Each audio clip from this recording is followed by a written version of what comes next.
Bienvenue dans Terrienne, l'émission qui traite de la condition des femmes dans le monde. Le choix de Terrienne en ces journées du patrimoine et du matrimoine en France.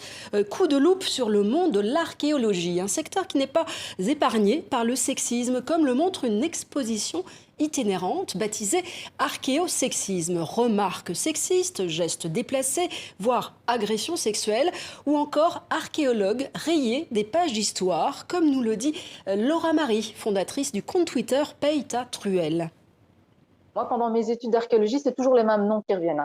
C'est les grands archéologues du 19e, c'est Schliemann, c'est Arthur Evans, c'est qui d'autre, Mortimer Wheeler. Voilà, c'est ces archéologues-là, des noms d'hommes. Mais pourtant, il y a des femmes. Hein. On les excluait aussi dès les premiers chantiers de fouilles. Les femmes n'étaient pas autorisées sur les chantiers parce qu'elles pouvaient perturber les ouvriers, elles pouvaient perturber leurs collègues masculins. On les excluait des chantiers. On est vraiment archéologue que si on va sur le terrain, mais forcément, tout ce qu'elles faisaient en dehors du terrain, ce n'était pas non plus valorisé, c'était repris au compte de leurs collègues masculins. On ne retient pas leur nom et même leurs collègues masculins, leurs supérieurs masculins à l'époque ne retenaient pas leur nom. Voilà, une exposition à suivre actuellement à Angoulême, mais qui sera aussi à Montréal en janvier prochain, ainsi qu'à Bruxelles. Le coup de griffe avec l'audition cette semaine au Congrès américain de 4 gymnastes abusés sexuellement par Larry Nassar. L'ancien médecin de l'équipe nationale de gymnastique a été condamné à une peine de 175 ans de prison pour avoir agressé près de 250 adolescentes. Ce scandale, le plus gros scandale de l'histoire sportive américaine, avait éclaté en 2016, alors que les premières plaintes, elles, remontent à 1997.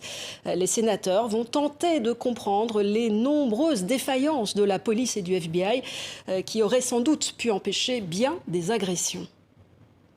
Le coup de cœur de Terrienne au film Le bal des folles, diffusé sur une plateforme de vidéo à la demande. Il est réalisé par Mélanie Laurent, l'actrice qui joue aussi dans le film, a adapté à l'écran le roman de Victoria Mass qui retrace l'histoire et les expériences menées par le docteur Charcot sur les femmes internées au 19e siècle à l'hôpital de la Salpêtrière dans le 13e à Paris. Où sommes-nous? Je ne reconnais pas le... Oh non, pas ça. Pas la Salpêtrière. Pas la Salpêtrière. Non, pas ça. Pas ça. Non! Je n'ai rien à faire ici. Ça, ce n'est pas toi qui le décide. C'est ton père, enfin. C'était ton père. Maintenant, c'est le docteur Charcot, c'est comme ça. Ne bougez pas, Marie. Est-il vrai que vous communiquez avec les morts, mademoiselle? Ne me touchez pas! Calmez-vous. Je me calme si je veux.